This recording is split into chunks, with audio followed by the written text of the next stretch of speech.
Good evening, and welcome to our first Thursday speaker series. My name is Liz McCart, and I am a volunteer here at the Chatham Marconi Maritime Center. I want to thank all of our guests and members for joining us tonight. As you know, one of our summer programs for 2020 was called Radio to the Rescue. In that program, we highlighted how radio impacted maritime distress and rescue. Well, tonight we take a different focus and we turn to how military field radio was essential to a soldier's survival. Just a quick reminder that during the presentation, you can ask questions by typing them into the Q&A section in the bottom of your screen, and Dave Van Wy will answer them at the end of the presentation. So it is my privilege and pleasure tonight to introduce our speaker, Dave Van Wy. As an infantry officer in the Vietnam War, Dave served as a military advisor to local village and hamlet forces and to a Vietnamese infantry battalion in 1970 and 1971. After a career in public service and raising a family with his wife, Elizabeth, he re-examined his involvement in Vietnam, resulting in 2 historical novels. These books, Saving Ben Tre and Vietnam Blues, are based on his experiences, the issues soldiers struggled with in the war, and also portray the circumstances for US and Vietnamese alike. Dave, thanks so much for your service to our country. Dave, you're also a CMMC member, so we also appreciate that support. Thank you. So now I'm going to turn it over to you, Dave, to take us through your program. Thank you, Liz. Well, good evening, everyone. The focus here is about the use of the field radio in the Vietnam War. And I'm planning to cover where I was, the job I had, the radio, how I used it, why it was important, some details about the radio, the specifications and capabilities, a little bit about encryption, radio procedures, and some examples. If we could go to the next slide, please. Okay, this is a map of Vietnam in Southeast Asia, and it's a rather long country. It was divided in 2 before the war, and I was in the southern portion, which was called the Republic of Vietnam. And more particularly, I was in an area called Ben Tre. Next slide, please. Now, this is a depiction of the Mekong Delta, and you can see that it is broken up into numerous provinces. In Vietnam, the provinces were kind of like states in this country, and they were further broken down into districts. You can see in the upper right-hand corner is Saigon. Many people have heard that term before. And right there, where the pointer is pointing, is Ben Tre. And Ben Tre was the name of the province where I was sent for my tour. It's also the name of the capital city of that province, and you may have heard that. You may have heard the term Ben Tre before because it was the the subject of several news reports, and that was there was sort of a famous quotation about we had to destroy the town in order to save it. Well, that was the town, and that's where I was. Fortunately, it was after they were trying to destroy the town to save it. So interestingly, Ben Tre was called Kenwa at the time I was there. It had been renamed to Kenwa by the South Vietnamese government. They were trying to stamp out the old Viet Cong name, Ben Tre. Now it's back to the old name, Ben Tre. If we can go to the next slide, please. This is this is a map of Kenwa or Bentray, and it's the province where I was stationed, and it's, as you can see, it consists of several peninsulas. Down in the and it's broken up into multiple districts. Now, down in the lower right is Tam Phu. That was one of the places I was. And then if you go up that peninsula to Mo Kai, that was another place I was. And then if you go up a little further north to Truc Yang, that's north of Ben Tre, and that's where I worked with a Vietnamese battalion to conduct operations on that peninsula there. So so I was there in several locations during 1970 and 71 with several different jobs to do. Now, if we can go to the next slide, please. Okay, so basically my job was as a military advisor.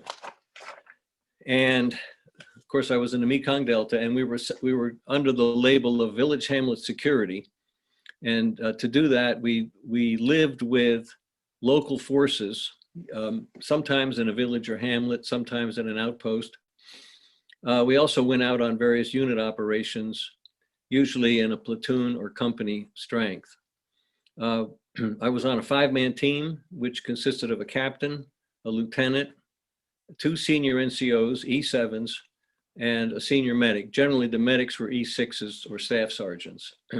We also oftentimes had an interpreter, a Vietnamese interpreter, working with us. This team was basically out in the boondocks. It was very different experience from many, very different from what many GIs experienced. Many times they'd be assigned to a large base and then go out on various operations. Well, they put us right out in the villages, and we lived in the village or in an outpost, and we generally lived with about a platoon size force, maybe 20 or 30 local forces. Our next higher support was generally several kilometers away, and that would be the district advisor, and that would be an advisor to a Vietnamese unit run by what was called the district chief. And the district chief reported to the province chief, and the province chief reported to the President II of, at that time, of South Vietnam, the Republic of South Vietnam. As you can imagine, we were out there, five men out there with no American forces nearby. And our primary way of connecting to the rest of the world was with our field radio, which is what this talk is about today. Let's go to the next one. Our primary mission is shown, is kind of illustrated by this picture. You see on the tree there is a Viet Cong flag, a Viet Cong battle flag with a red top, a white lower piece, and then a gold star. The Viet Cong would go around the area and paint flags on the trees, or they'd put flags, hang flags from buildings. And this was to let the local population know that they were in charge. Of course, our job was to kick them out and keep them from being in charge. So these gentlemen here are some of the troops that I advised. They happen to be members of the Linh Doi or battalion that I served with. This particular scene is up in the Hu Dinh Forest, which is north of Ben Tre. And we were going through that area to clear it out and deny access to the Viet Cong. These guys were pretty proud that we had made it this far, and so they were blowing down all these trees with Viet Cong flags on them, and they were pretty happy about it. I just wanted to point out that we had several locations and a variety of different living conditions. So this particular one is a village called An Tan, and it was a nice little village down in Tan Phu. Tan Phu was an area that had a large Viet Cong base camp on the tip of it. and they could be resupplied by sea, the South China Sea. So they had quite a good logistic support in there, and naturally they could cause some serious trouble in that district. This is the picture of from the dock going into the village, and you can see in the back is the market. And the next slide shows the market, and this is where I lived for about I lived there for about 3 or 4 months. Next slide is our hooch, which was on the edge of the village, and this is a picture of me with our interpreter, Trung Shi Kwok, who you can see we're kind of wet. We just got back from an operation running around, or actually wading around in the mud and the water of the Mekong Delta, and we're smiling. We're happy to be back. And the hooch there is an affair that's made out of sandbags, mud, and some tin thrown over the top to keep the rain out. And it was it looks kind of terrible from the outside, but it wasn't too bad. We were very happy to have a dry place to go to out of the rain. Okay, next slide. Okay, this is another place I lived called Firebase Bravo. It's out in Tam Phu, near the South China Sea, and it had a couple of 105 howitzers there and an infantry company to protect the artillerymen. The 105 howitzer was a very widely used weapon in that area and generally all over Vietnam. Next slide, please. Okay, this is another place. This is actually in Mo Khai, and we had a base at a ferry crossing in Mo Khai, and this was a place called VC Island, where the VC owned the top half of the island and we owned the bottom half. And every once in a while we would go take a walk in the top half. Naturally, we took along as many arms as we could carry.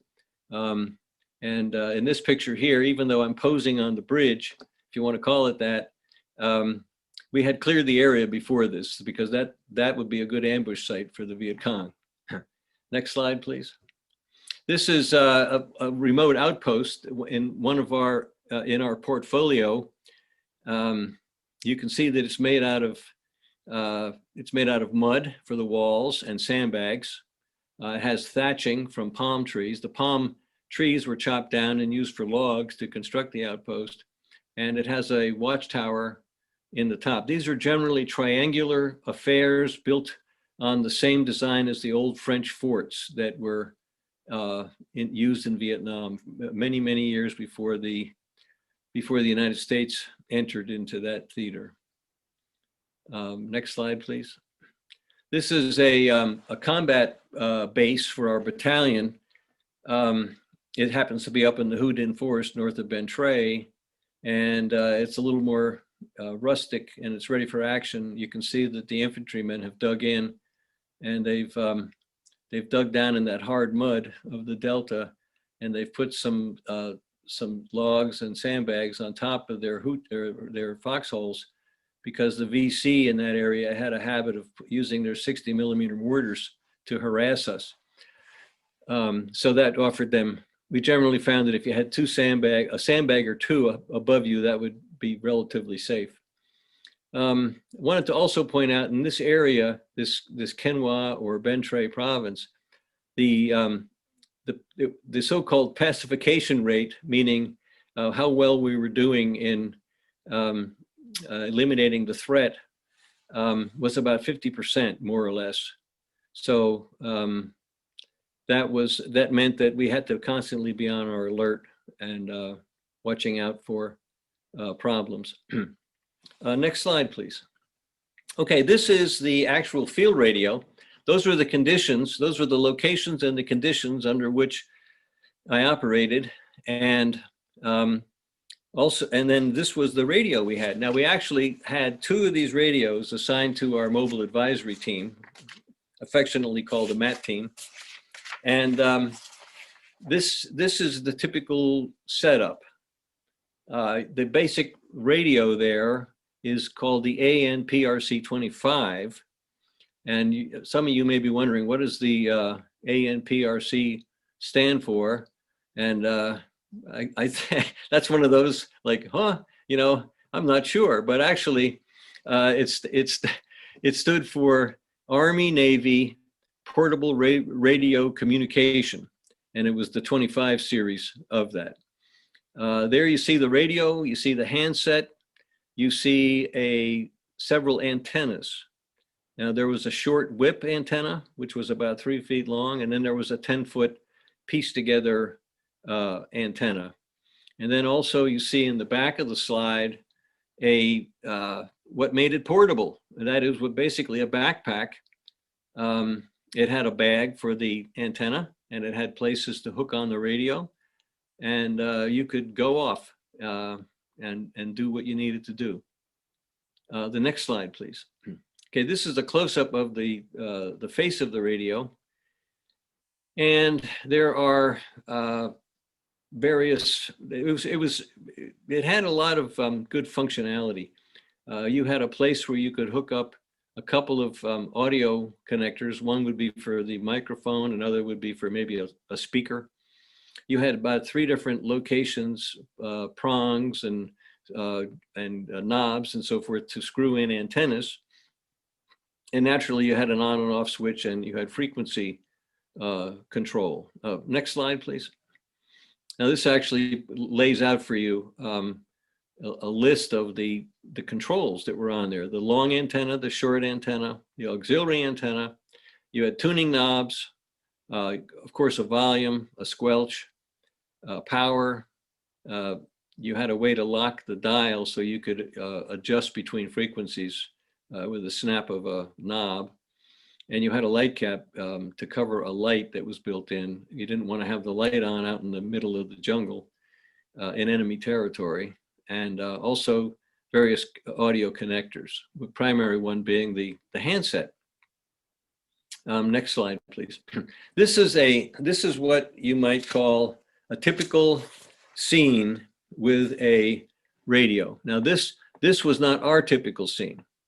This is typical because what you have there is a radio telephone operator, who is the man on the right, and you have probably a company commander or a platoon commander or a platoon sergeant on the left making communications, and they are out in the field, and it looks like they're on some sort of combat operation. So this was very typical. The thing that was different for us was that there were generally we went out 2 at a time. We had our 5-man team, but generally 2 would stay back at the base camp or the hooch, and 2 would go out on an operation of some kind. Now that wasn't always the case, but that was frequently what we did. But we carried a radio. We had a radio at the base camp, and we had a radio out in the field, 2 radios, and we wanted to maintain constant communication with each other. So that meant that we carried our own radio. Generally, what we did was an officer and a senior NCO would go out. So I might go out with one of the sergeants, and the captain might go out with one of the sergeants, and we would rotate that around. But we shared carrying the radio, and in a minute I'll get into the weight and how we did that. But one of the things I wanted to point out was that RTO there had a very, very important job. Sure, they had to carry the radio. That was probably the least important thing they had to do, although they had to carry it very carefully because they had to maintain it. An RTO was one of the key jobs in any infantry unit, whether it would be a squad, a platoon, a company, or a battalion, or some other unit, because they knew a lot about how to make communications with that radio. They generally would go to a school for at least 6 weeks, maybe more. I've heard of them going longer, but during the war, they were trying to rotate them to Vietnam very quickly, so they probably had 6 weeks. But that's a lot of training for one piece of equipment. But think about the piece of equipment. They had to know how to operate it, of course. They had to know how to maintain it, to at least to the level of a field breakdown. In other words, if it started to malfunction or got dirty, they had to know how to take it apart to some level in order to clean it up and get it working again. They also had to know how to use the various antenna configurations to make communications, because if you were in a dense area or a remote area, you might have to use special knowledge to make that happen. And we all know from Marconi that antennas were a big part of the operation. So it's the same kind of thing here. They also had to know all the various radio protocols, most of the military slang, and they had to be generally experienced in how things worked. The radio operator was probably, along with the officer in charge, was probably one of the biggest targets for the enemy. And it makes sense if you think about it, because the enemy would want to knock out your command and control. They want to knock out your command and communications. They'd want to take down those people who could coordinate operations and also bring in support. And the RTO would be a key link in that. Matter of fact, many times, if the officer was down in action, wounded, for example, the RTO might be the only one standing around the area with a good view, and would actually virtually take over command, but through the communications process, to call in maybe Huey gunships or Cobras or other artillery or some other firepower to suppress the enemy in that situation. As a matter of fact, it brings me to another important point about the radio, and something I realized early on in my training, and that is that it's the whole concept is a little different than the John Wayne movies. You know, you look at the war movies from World War II, or even now, of course, the Vietnam War, and what you see is when you're taking fire, people start shooting, and the Army does issue you as an officer or an RTO an M16 or some other weapon. And in the movies, you'd probably start shooting like crazy with that on full automatic, rock and roll. But that's not really what you want to do. What you really want to do, if you're out with let's say with a platoon of 20 men and you come under fire, what you want is you want your men to go on rock and roll with their M16s, but you want to get on the radio because you're the link with the greater firepower. You're going to do a couple of things. You're going to first of all notify your command, your higher command, that you're in enemy contact, and then you're going to assess the situation and decide whether you need to call in artillery fire or maybe gunships to help quell the enemy fire. Many times in Vietnam, that is what saved the day. So the radio was literally a lifeline to get the support you needed. And of course, after action, if there were casualties, then you use the radio to call in medevac to get people to a hospital or a safe place as soon as possible. Okay, next slide, please. So let's take a look at the actual radio. This was a very durable piece of equipment. It was designed to military specifications. I'm told, although I never did this, I'm told you could drop it out of a helicopter at 30 feet and it would be fine. We never threw ours out of a helicopter. Actually, we most of the time were on foot, but it did get muddy and did get wet. Incidentally, what you see here is two radios listed, the ANPRC 25 and the ANPRC 77. The 77 was the newer model, the more recent version. It was the big improvement over the 25. Now they were both very similar in capabilities. For example, you can see under type, they're both FM radios with transmission and receiver capabilities, two-way voice communications. They operated in 2 frequency bands with 920 channels. They were both powered by a a brick-like battery that held 12 to 15 volts. They would produce 12 to 15 volts. It would operate within that voltage range.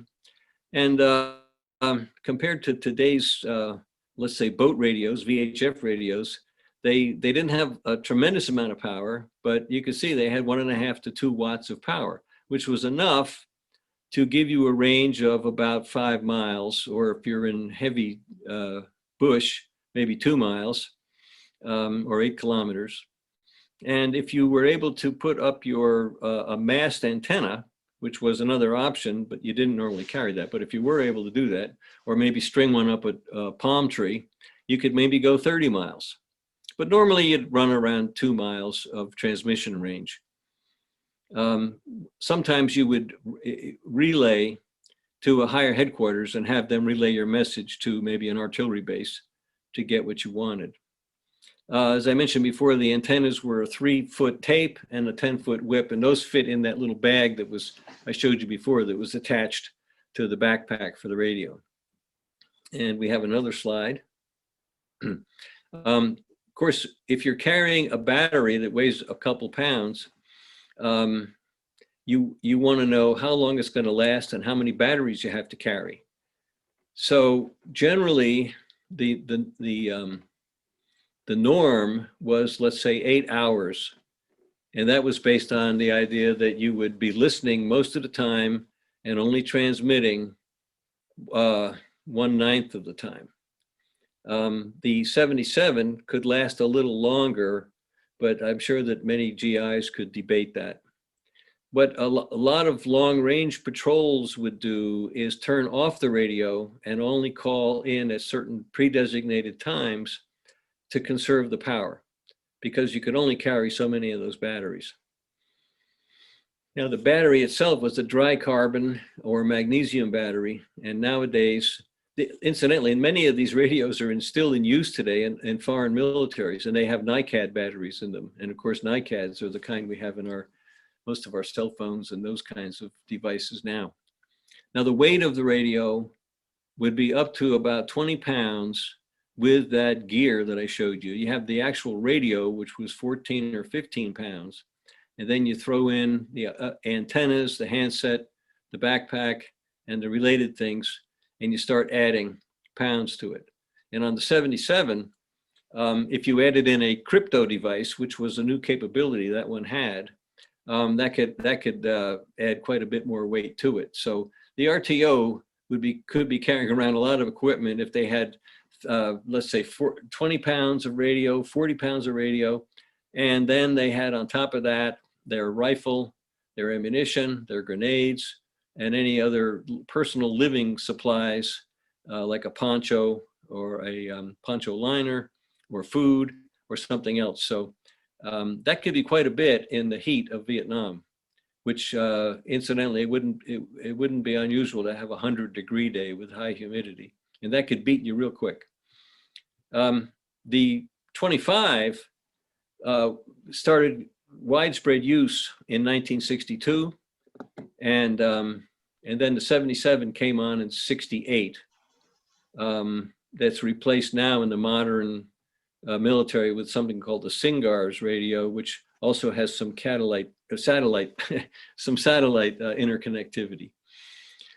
Okay, next slide, please.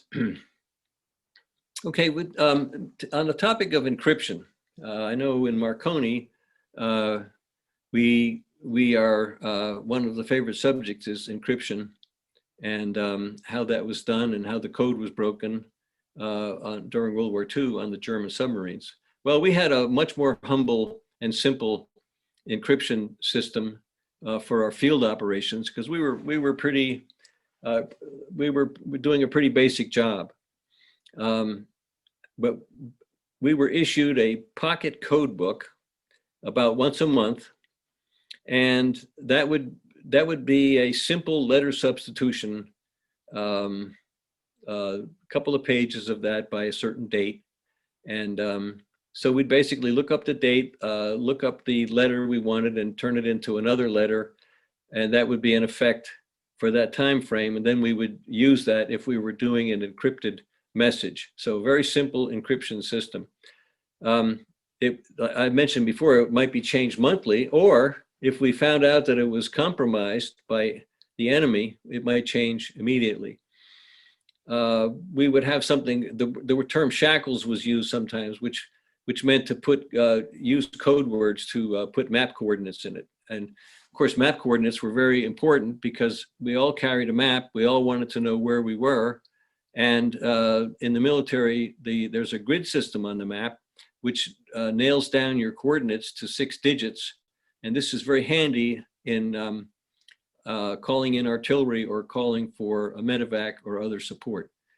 Now, we would only use the code when it was absolutely necessary, and we would not use the code, the encryption, if we thought the enemy could observe us. So, for example, if we were out in a certain location, and we were observing possible enemy supply routes, for example, we always assumed that they would know where we are. So if we would put our location in shackles or in the code, they would then be able to break the code because they would be able to work that back to our location. So we had to be very sure that we could actually use the code in a very secure way. So oftentimes we just really didn't use it. But I did carry the code book in my cargo pocket on my fatigues, wrapped up in a plastic bag, which actually came from the batteries. The batteries were delivered in a plastic bag. And I used to wrap up the code book and keep it in my trousers. And every once in a while we would use it. Okay, next slide, please. Okay, there are, as you can imagine, with a radio, and also particularly with the military radio, there are a lot of procedures. So one of the things that we did was we always monitor the radio. I mentioned before, we had 2 radios, one at our base and one when we'd be out in the field or at some other location. And we would check in with each other. We would monitor or listen to the radio for traffic, either from our fellow team members or from higher command or from sometimes our allies. So we were always listening to the radio. It was just a very high priority for us. Now, in one of the aspects of the radio was using pro words, which are specialized words for communication, and they had very specific meanings. And for example, the word over, which you might hear on a radio around Stage Harbor or in the maritime environment, it meant a certain thing, and it had a very particular meaning, and I'm going to get to that in a little bit. But we used pro words to clarify and to focus our communications. We also used the phonetic alphabet, and this is the Alpha, Bravo, all the way down, Charlie, Delta, down to Zulu.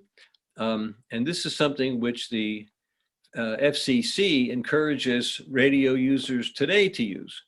And it's the phonetic alphabet exists for a very particular reason, and that is because those words were selected to provide a very clear communication under difficult conditions. So if you're, for example, in a noisy environment, which is possible on a fire base, for example, or if you're in a middle of a monsoon where it's raining like crazy and you can hardly hear anybody talk, but you wanted to make a radio communication, you would use the phonetic alphabet to be very clear about what letter you're talking about. The same thing would apply, for example, in our maritime environment, where you might be on a boat with a loud motor and you want to make your communications clear.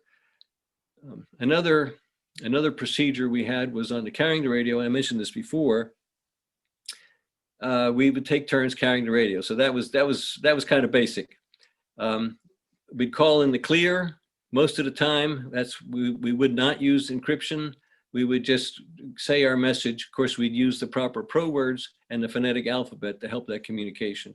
We also were very careful about our battery use and generally carried an extra battery with us. And the other thing, another thing that is, I talked about language and the phonetic alphabet. Another thing that comes up is military terms. You know, it's kind of a lot of people joke about military terms, all of the acronyms that are used, all the abbreviations, all the slang.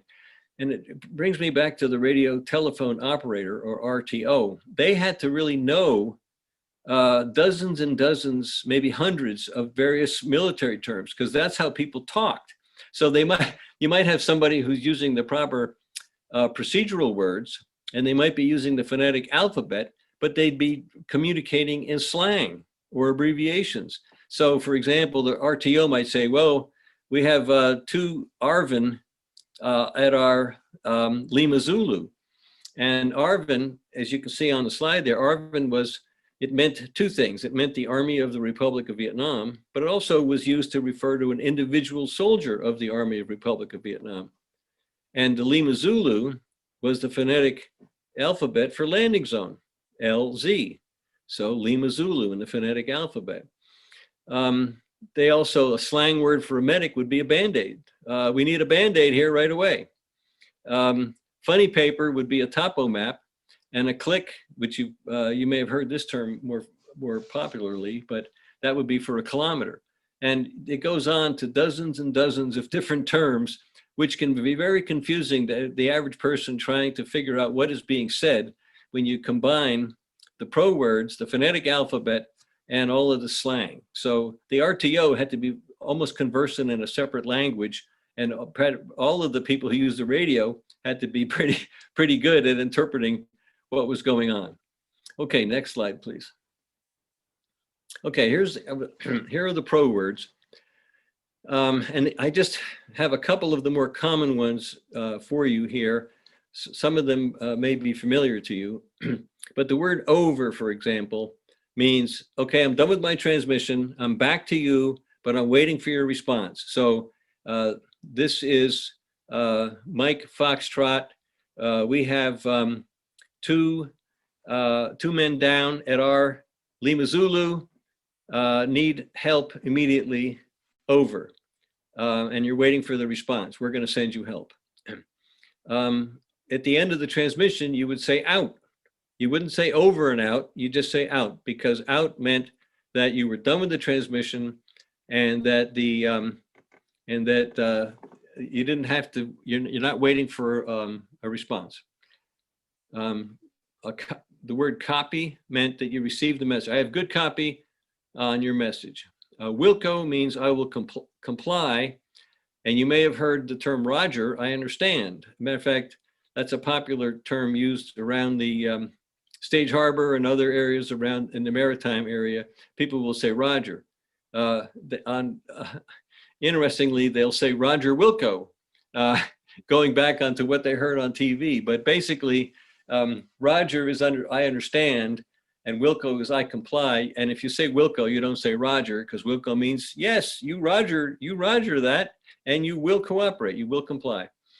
And the word say again, the term say again means repeat the message. And you may be thinking, well, why don't I just say repeat the message? Well, the reason is because repeat was a particular specialized military term used for artillery. And if you said repeat, you might wind up being the recipient of an artillery barrage. So you want to say again, if you want somebody to repeat a message. Okay, next slide. Okay, so now we're to the point where I can give you some examples in the use of the radio. And I'm going to pull them from my first book, Saving Ben Trey. And there are two types of examples I can find in the book here. And I will read them for you. So the MAT team is out there on Firebase Bravo in Tam Phu, and they just took a couple of rounds of mortars, and there's a racket going on the wall of their fort, of their firebase, because it's under enemy attack. So we all run out with weapons ready to the back wall of the fort.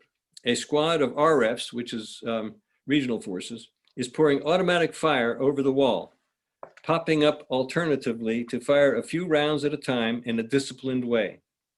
We crouch behind the sandbags and can hear the bullets whizzing over our heads. Blake, who's the captain, says, "This is more than usual, like a heavy attack." The bullets keep coming in short bursts from different directions. Our squad is holding out well. We join them for a few shots at the enemy. I pop up with my rifle, and seeing a few bursts from the opposite jungle, fire a short burst of my own. Who knows if I hit anything, since I'm not lingering over the top of the sandbags to look. More squads are covering the other walls in case of attack from a different direction. Captain Blake says, "Our own arty is too close to get a shot, but there is a MAT team at Firebase Alpha about 8 clicks away. Would you like the pleasure of calling in a few rounds on top of our visitors?" He's talking to the lieutenant, Lieutenant Van Howe. I say, "You bet. What's Alpha's call sign?" and reach for the map in my cargo pocket. Sergeant Bradford brings up the radio, an ANPRC 25 with long antenna. Blake says, "Their call sign is Foxtrot Alpha 29er. Yours is Showdown 35. They know where we are on the map." I grab the handset on a coiled wire and key the mic. Foxtrot Alpha 29er, Foxtrot Alpha 29er, this is Showdown 35, Showdown 35, over. A voice cracks over the handset. "This is Foxtrot Alpha 29er, over. This is Showdown 35, fire mission, target at grid 521326, direction 6100 mils, distance 200 meters, platoon in the bush, fire 1 HE, danger close, I will adjust fire, over. This is Foxtrot Alpha 29er. I copy grid 521326, direction 6100 mils, distance 200 meters, platoon in the bush, fire 1 HE, danger close, wait to adjust, over. This is Showdown 35. That's a Roger, good copy, over. Showdown 35, this is Foxtrot Alpha 29er, shot, over. I reply, shot, out. This tells them I know the round was fired. I am thinking it would be good to drop rounds behind the target and walk them in closer. The range of a 105 howitzer round is 11,000 meters, so we are well within range and accuracy should be fairly good. The bursting radius of a round is 20 by 30 meters, and the casualty radius is 175 meters. I need to keep this in mind so I can adjust fire and not bring it in on top of us. I hear a howitzer round coming near, and then it crashes into the jungle about 300 meters from our position. There was a momentary lull in the enemy firing. I hope they are going to retreat right into my barrage. Captain Blake looks at me with an approving smile and nods. I key the handset again. Foxtrot Alpha 29er, this is Showdown 35, over. This is Foxtrot Alpha 29er, over. This is Showdown 35, correction. Drop 100, right 50, and fire 5 rounds for effect. This is 29er, Roger, drop 100, right 50, and 5 rounds for effect. This is 35, Roger. There was a brief pause. This is 29er, shots over. Roger, shots out, I reply. This is 29er, splash, over. They send the message to me to let me know the rounds will hit in a few seconds. I key the mic and say, splash out. Like boxcars rushing through the air, we hear the rounds in the air and the thump, thump, thump, thwump. Trees are blown into the air. Jungle brush and mud form clouds of debris. There is not too much dust because of all the mud. There is a pause. Everyone listens for sounds of the enemy. There is no sound. I say, Foxtrot Alpha 29er, this is Showdown 35. Rounds on target, casualties unknown, end fire mission, over. This is 29er, casualties unknown, end fire mission, over. This is 35, thank you much, out. And that's how you call an artillery barrage on people that are not being nice. Now I have a second incident that uses the radio, and this involves a platoon in the field. And it's the same area, Firebase Bravo, in Tan Phu District near the South China Sea. And this platoon has gone out to do a little patrol, a little reconnoitering. There was one day when we have a really tough incident. Sergeant Bradford and I go down the slope across the field to our usual bridge crossing with a platoon of the Regional Force Infantry. It is going to be a routine patrol. Just go a few clicks to scare up Charles and let him know he is not welcome. Maybe we will find a few booby traps and blow them up. We are getting ready to follow our usual procedure to cross the bridge. We spread out on the safe side with weapons pointing across the stream. The plan is to cover a squad that crosses over. That squad will secure the other side, and then the rest of our forces cross. This time, just as our first squad is trying to cross over, there is a hail of automatic fire from the jungle on the other side. One of our guys tumbles off the bridge and another rolls down the muddy bank. The rest of us drop to the ground and crawl for cover behind logs and humps of mud. Our guys fire rapidly on full automatic, rock and roll, so the exposed squad can crawl behind logs and trees to get cover. The enemy keeps firing with AK-47s and semi-automatic weapons, and then fires off a rocket-propelled grenade, RPG. It hits a tree and knocks off the branch. Bullets crack and whiz through the air and spit into the mud around us. Chips of bark fly off logs and stumps. We have run into a VC hornet's nest. The enemy has the advantage of terrain. They are across the stream, and we can't easily advance or retreat uphill without casualties. I think that this could go on for a long time, and we have dead or wounded to evacuate.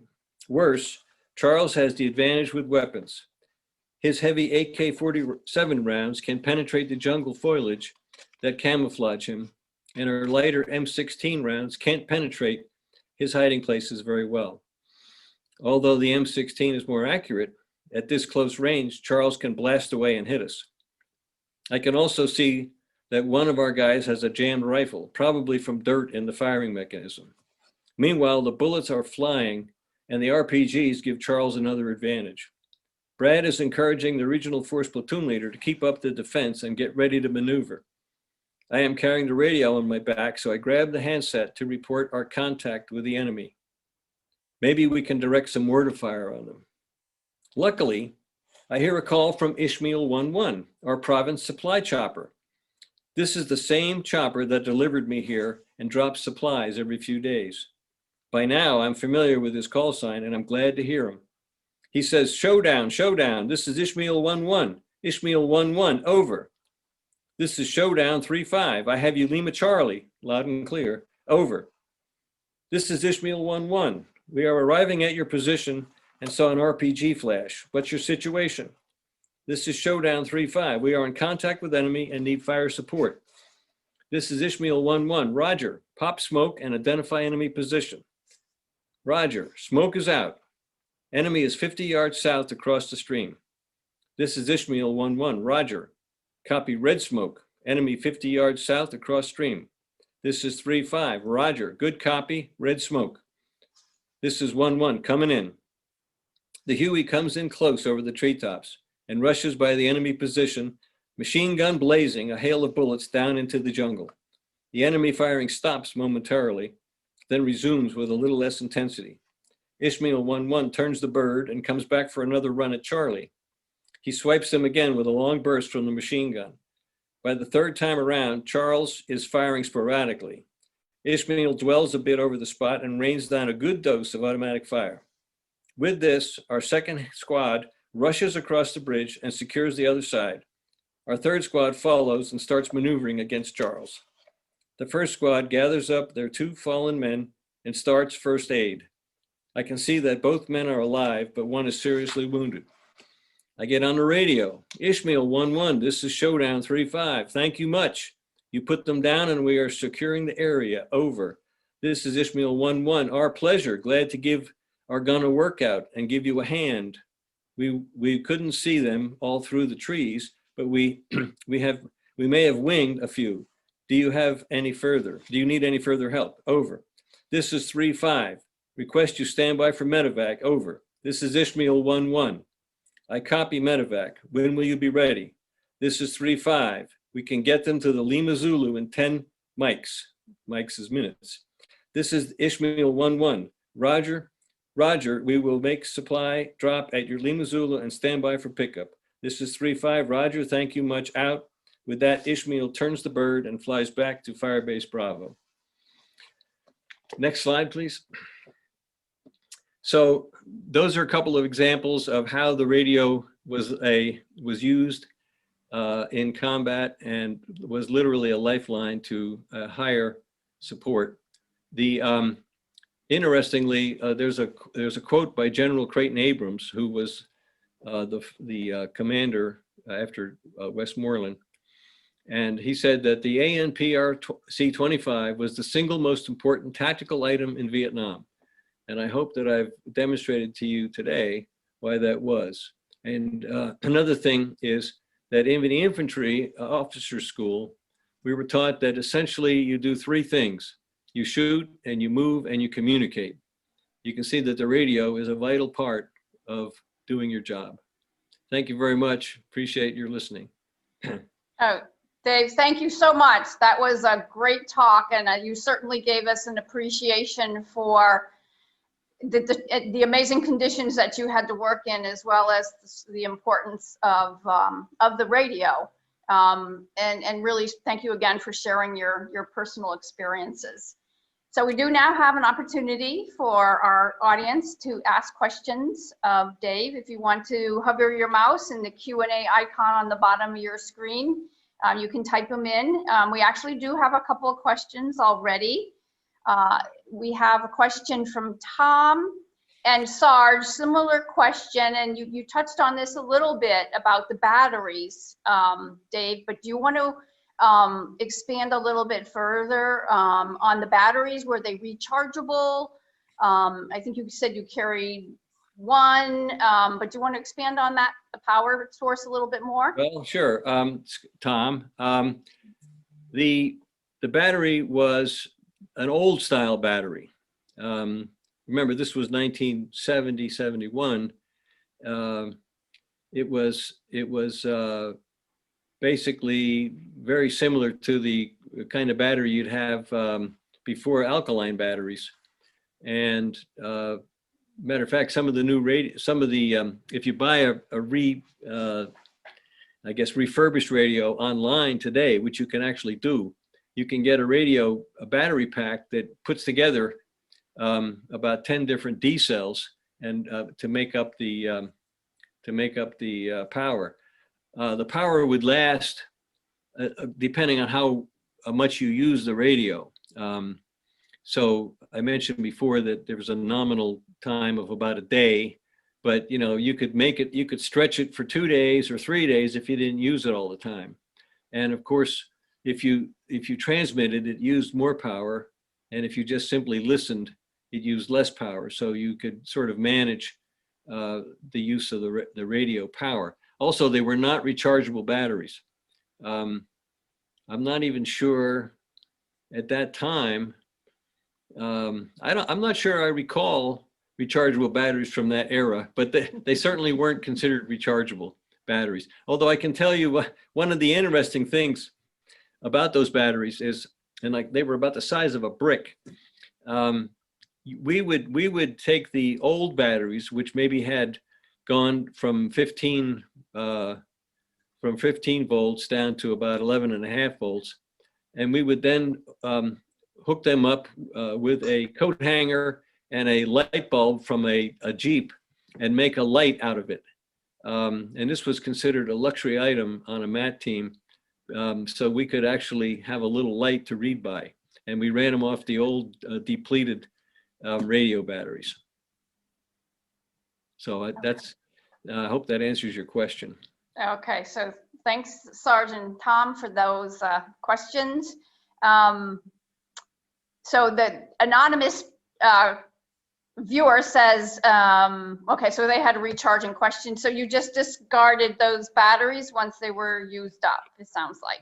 Well, basically they were, yeah, we didn't, they didn't have another purpose on the radio, but we repurposed them to wherever we could run something on, less than 12 volts. Okay. Okay. All right, thank you. Sure. So Rob would like to know who manufactured the radio. Oh boy. I I used to know that, but I can't remember right now. But if you go online and put in ANPRC25, you'll actually come up with a bunch of websites talking about the old radios. And I believe even Wikipedia has that kind of information, even going back into the 50s when they were first developing the radio and the different companies that were experimenting with it. So that's where I would point you. And it's probably much more reliable than anything I could tell you. Okay, thank you, Dave, Sure. for that. Okay, and here's a question from Anonymous. And what radio band SEP were used? Well, I'm not sure what SEP means. Okay. But if you notice, if you go back to the slide that I had with the specifications on it, you'll see that I specified 2 radio bands. One was the I'm trying to see the small print here. I think it was 30 to 60 megahertz, and I can't even read it. But if you go back to that slide, it has the bands on it. There you go. If you can, the one before that, I believe, they were FM bands. Okay, it gives the frequency on there, and there's a Q&A thing in front of my face, so I can't see it. But if you can you see the slide? Yeah, so these are the frequencies that you operated Those on? are the operating frequencies, right? Okay, so it says 30 to 52.95 megahertz. Yeah. And 53 to 75.95 megahertz. Good. Thank you very much. That's what it was. Right. Okay.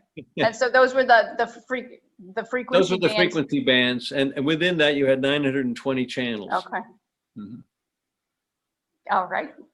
Thank you. Mm-hmm. Peter, first of all, thanks you for your service and asks whether there was any concern the enemy would use radio direction equipment to pinpoint the location of the RTO if they were transmitting for long durations. Okay.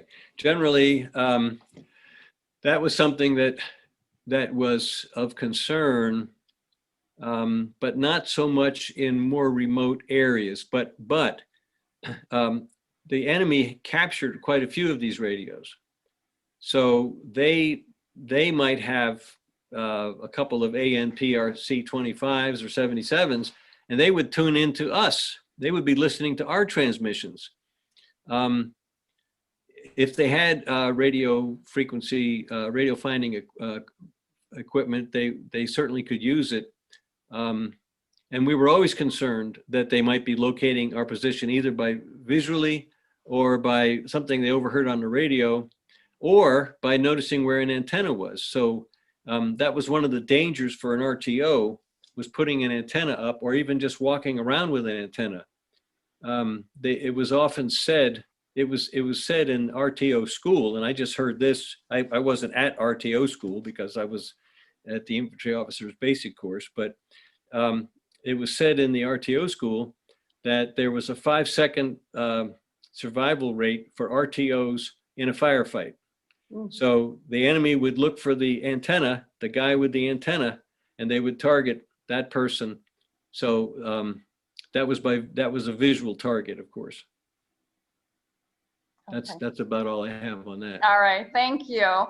And I would like to acknowledge Jerry had a question on whether the radios operated on AM or FM, which that was FM. FM, okay. And Jerry is ex-US Air Force, so thank you, Jerry, for your service. Thank you, Jerry. And Tom wants to know, how long did you serve in Vietnam? I was in Vietnam for what was called a basic tour. I was in for the 12-month tour, but I actually got a 1-month early drop because that was the time when Nixon was withdrawing troops. And as you may recall, that the troop level was up to about 540,000, about 67, 68. But by 1970, 71, they had withdrawn all but about 100,000 or so. So we were some of the last troops there. I got an early drop because I got into graduate school. And at that time, the Army was saying, okay, if you served honorably in Vietnam and you have a good reason, we'll let you go home early, because they were sending people home early. And it was just another way for the Army to accomplish its goals.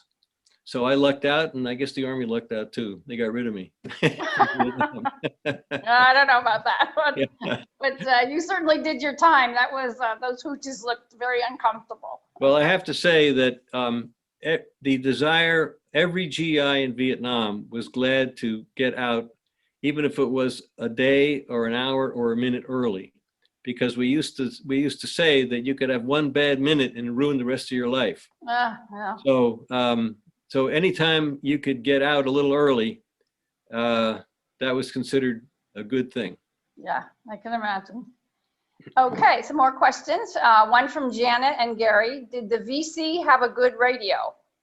Well, they had our radios. They had our radios from two different sources. First of all, they would capture our radios in combat. So if they ambushed a platoon and the radio was dropped or became available because the RTO was shot, they would capture that radio, and they knew how to use it. The second way they would get a radio was through corruption. One of the great problems in the Vietnam War was the extent of corruption. There were, as you may know, the United States established very large supply bases with all kinds of equipment, and not to mention food and booze and everything else. But at these supply bases, they had every kind of military supply, including radios.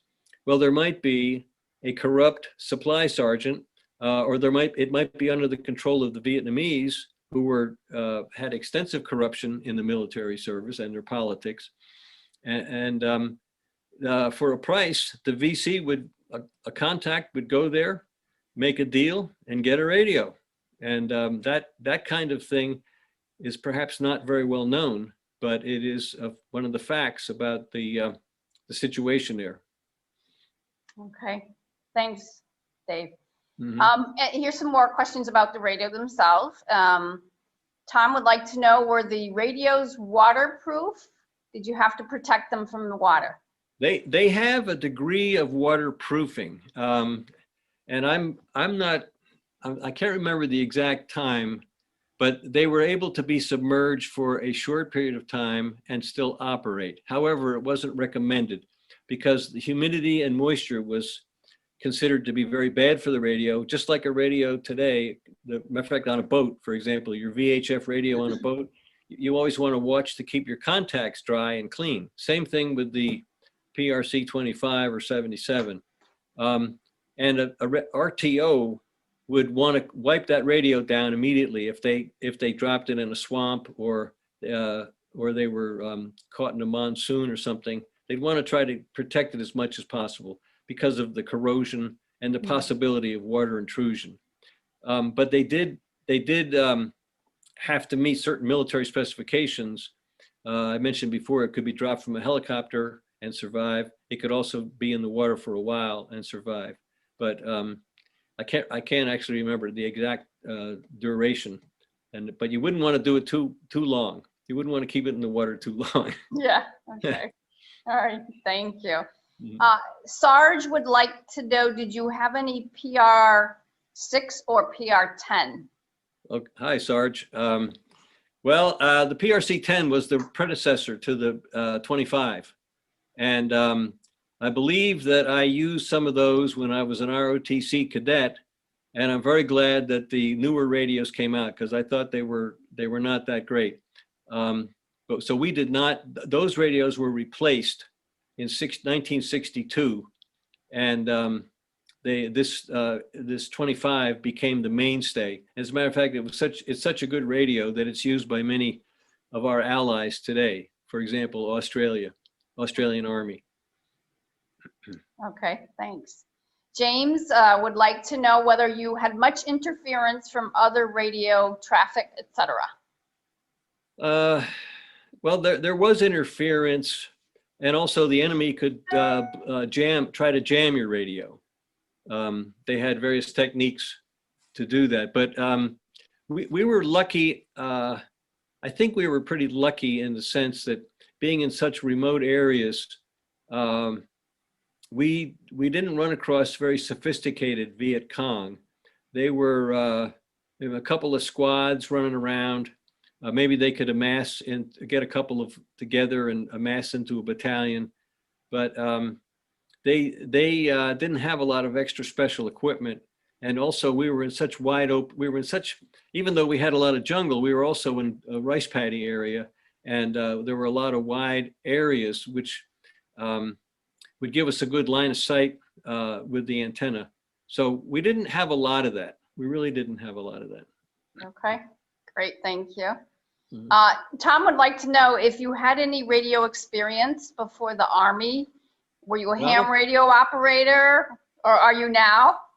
You know, I did not. The only radio I really had before the Army was a transistor radio when I was a kid, and I thought it was great. But it was a whole new experience to have this radio, and of course I was glad to have it. Of course, now I have a couple of VHF radios for marine purposes. And there's a lot of similarities in the use of the radios. But no, I did not. And although I had an uncle who was a very big ham operator back in the 40s and 50s, and he had all the equipment, and but I didn't have an opportunity to do that. Well, it's never too late, Dave. Yeah, right. Okay. All right. And a final comment from John. He says he was there in 69 and 70. Thank you for your service, John. In the Kotum Area 2 Corps. He ran a radio network there out of a 5/4 truck. Good to hear your story. Well, John, thank you, and thank you for your service. I guess I missed you. We crossed paths or something, but up in Kontum, it was a little more hilly environment, I think. And but you must have had an exciting time running that radio network. Actually, I think your story would be a great one too, to see how that whole level of sophistication worked, and how it supported the infantry people and artillery people out in the field. That'd be great, a great story. But thank you for shining out. Okay. And Ronald would like to say thank you very much for your service from one vet to another. Quite fascinating. Thank you, Ron. Appreciate it. Okay. Happy Veterans Day. So Dave, if people are interested in your book, where can they buy them? Well, both of these books, Saving Ben Tray and Vietnam Blues, are on Amazon. They're also in Barnes and Noble, and they're also downtown in the Yellow Umbrella bookstore. I don't know if they still have any more copies left down there. I think they had a few because of the COVID thing. It's been a little tough dealing with that. But Amazon has them, and like a couple of other outlets like that. Okay, that's great. And you have a pen name? It's just Dr. Van Y. Okay. Just my initials. Just your initials. Okay, yeah. Great. And if anybody is interested, would you have any resources that you would recommend for further investigation or research? Sure. Yeah. As a matter of fact, these books that I wrote, I did a lot of research for them, and I must have read, I don't know how many dozens of books about the Vietnam War, and some of them were written by the Viet Cong, actually. But there are a number of books which kind of stand out in my mind. Well, you know, you have the book by Stanley Karnow, which was back in the 80s, It was called Vietnam History, and they had that PBS series on it. Then you have Neil Sheehan, A Bright Shining Lie. And then you have a book, if you're really into tactics and strategy, there's a book by General Philip Davidson, Vietnam at War. And this guy was a Westmoreland's intelligence officer. He was a lieutenant general, and he wrote the history, and he analyzed just about every battle there and the overall strategy. And he really gets into it in a technical way. Then you have a book called Patriots by Christian Appy. He's a professor in Massachusetts, up in UMass at Amherst, I believe. And he says the name of his book was The War Remembered from All Sides. And that basically is, he interviewed about a couple hundred people on both sides of the war, the Viet Cong, and then the Americans at all levels. And that was inspiring to me because my books also get into the war from both sides. And then there's another book by, which is really fascinating. It's a book by a Viet Cong general who was actually born in Mokai, where I was. And had she caught, it was a woman called Nguyen Thi Dinh. And of course, had we run into her or she run into us, it would have been a bad scene. But her book is very enlightening. It's called No Other Road to Take, and it's about the idea that the local populace was up against it under the Diem regime, and they were forced between. They were in a vice between the Viet Cong and the government of Republic of Vietnam, Diem's government. And no matter what they did, they were wrong, and they were treated brutally by the government. And the Viet Cong, although they did some pretty brutal things, they offered a road out, and that's why the book is called No Other Road to Take. Another book was by a Trung Nhu Tang, a Viet Cong memoir, an inside account of the Vietnam War and its aftermath. He was one of the high-level Viet Cong officials, and he was actually operating for quite a while around Saigon and that area. And he has some very powerful insights into how the upper-level Viet Cong, National Liberation Front, saw things. Anyway, and actually one more I'll give you here. There's a Lieutenant General No Quang Trong, who wrote a U.S. Army report on the Easter Offensive of 1972. And my second book, Viet Cong Blues, is basically takes place right before the attacks, the Easter Offensive attacks. And the storyline in the book is about the buildup going on and how it affected the local Viet Cong squad and us as advisors. Although it's fiction, it's historical fiction, and it is based on actual circumstances. Okay.